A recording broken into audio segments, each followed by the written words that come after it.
This crisis started in our housing market in the form of subprime loans that were pushed on people who couldn't afford them. Bad mortgages were being backed by Fannie Mae and Freddie Mac, and it was only a matter of time before a contagion of unsustainable debt began to spread. This corruption was encouraged by Democrats in Congress and abetted by Senator Obama.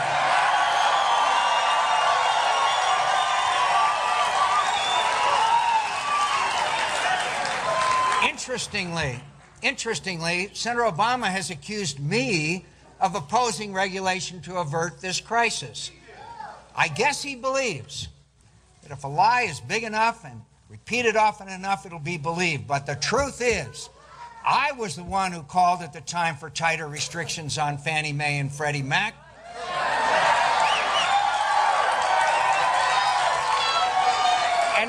And it could have helped prevent this crisis from happening in the first place.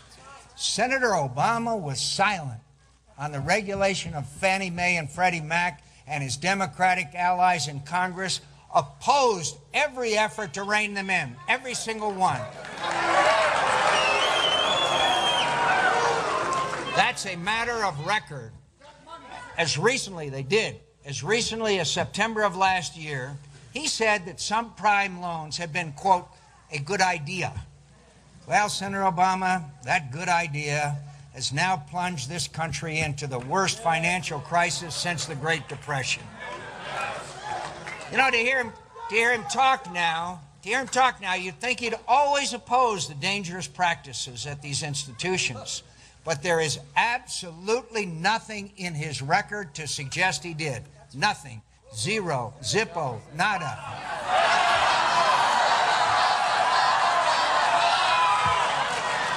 But I want to tell you, he was surely familiar with the people who are creating the problem. Yeah, he knew them. The executives of Fannie Mae and Freddie Mac have advised him, and he has taken their money for his campaign. He has received more money from Fannie Mae and Freddie Mac than any other senator in history, with the exception of the committee, with the exception of the chairman of the committee overseeing him. My friends, while he was taking that money, did he ever talk to the executives of Fannie and Freddie about these reckless loans? Did he ever discuss with them the stronger oversight I proposed? You know, if Senator Obama is such a champion of financial regulation, why didn't he support these regulations that could have prevented this crisis in the first place? You know, he won't tell you, but you deserve an answer.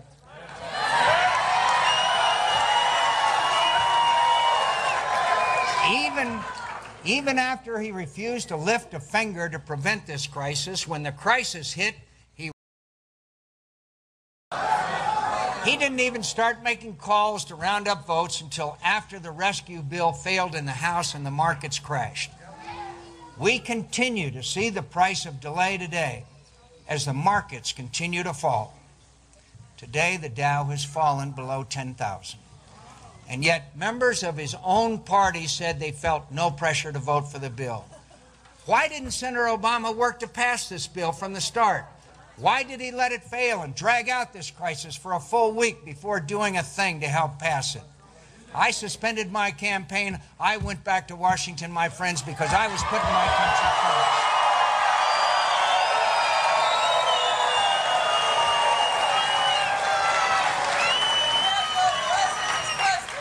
Again, on taxes, we see a difference between what Senator Obama says today, what he said yesterday, and what he's actually done. Over the course of this campaign, he's had many different plans to raise your taxes. During the Democratic primary, he promised to double taxes on every American with a dividend or an investment. He promised to raise payroll taxes. He promised higher taxes on electricity. Now Senator Obama claims he will give 95% of Americans tax relief. He actually promised the same thing when he was running for Senate in Illinois, but once elected, He never introduced legislation to do so. Instead, he voted for the Democratic budget resolution that promised to raise taxes on people making just $42,000 a year. At the time, he even said his vote was intended to get, quote, our nation's priorities back on track. To raise your taxes? You know, if he's such a defender of the middle class, why did he vote to raise their taxes? Whatever happened to the tax relief he promised them when he was a candidate for the Senate? And why should middle-class Americans trust him to keep promises that he's already broken?